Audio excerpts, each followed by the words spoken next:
নমস্কার। ঠাকুরমা স্বামীজি গুরুদেবের শ্রীচরণে প্রণাম জানাই।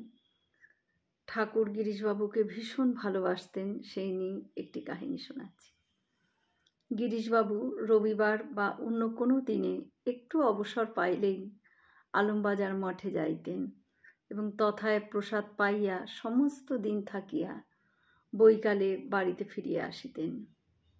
গিরিশবাবু মঠে উপস্থিত থাকিলে শ্রীরামকৃষ্ণদেব এবং স্বামীজির বিষয়ে নানান কথাবার্তা আলোচনা হইত।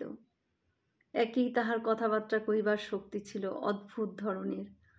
তাহার উপর তিনি অনেক সময় উত্তেজিত হইয়া বা অভিনয়ের ভাবেও কথাবার্তা কহিতেন। সকলেই অবাক হইয়া বসিয়া গিরিশবাবুর কথা শুনিতেন। প্রসঙ্গক্রমে গিরিশবাবু একদিন বলছেন যে ঠাকুর তাকে কীভাবে ভালোবাসতেন।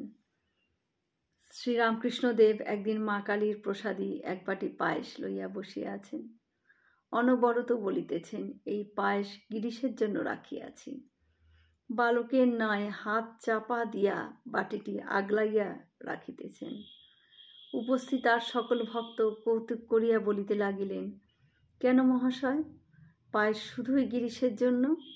আমরা কি কেউ না? কিন্তু তিনি বারবারই একই কথা বলিতেছেন, এই গিরিশের জন্য, গিরিশ এসে খাবে। কেউ কেউ জিজ্ঞাসা করিলেন, গিরিশের কি আজ আসবার কথা? তাকে কি খবর দেওয়া হয়েছে? ঠাকুর বলেছেন বারবার, না না, এ পায়েস গিরিশ এসে খাবে। শ্রী শ্রী রামকৃষ্ণদেব গিরিশবাবুকে দেখিয়াই ব্যগ্রভাবে বলিতে লাগলেন, ও গিরিশ, এসেছে এসেছে, এই নে, এটা তোর জন্য। সবাই দেখ না কেমন কাড়াকাড়ি করতে চাচ্ছে। এই বলিয়া বা হাতে গিরিশবাবুর কাঁধে দিয়া মা যেমন 8 বছরের ছেলেকে মুখে তুলিয়া তুলিয়া খাওয়াইয়া দেন, তিনিও ঠিক তেমনই ডান হাতে করিয়া গিরিশবাবুকে পায়েস মুখে দিয়ে দিতেছেন। অবশেষে বুড়ো আঙ্গুল দিয়া বাটি চেঁচে বাটির গায়ে যেটুকু লেগেছিল তাহাও চেঁচে পুচে গিরিশবাবুকে খাওয়াইতে লাগিলেন। তারপর বললেন, যা গিরিশ, আচাগে যা। গিরিশবাবু বলিতে লাগিলেন, কি আশ্চর্য ব্যাপার, আমি গিরিশ ঘোষ, বুড়ো মিনসে, কলকাতার বদমাস গুন্ডাদের সর্দার, থিয়েটারে ভাড়ামো করি, কত বদখেয়ালি করি, কলকাতার ভিতর বদমাইশিতে সকলকে টেক্কা দিই। কিন্তু তিনি যখন বাঁ হাত আমার কাঁধে দিয়ে ডান হাত দিয়ে আমার মুখে পায়েস দিতে লাগলেন,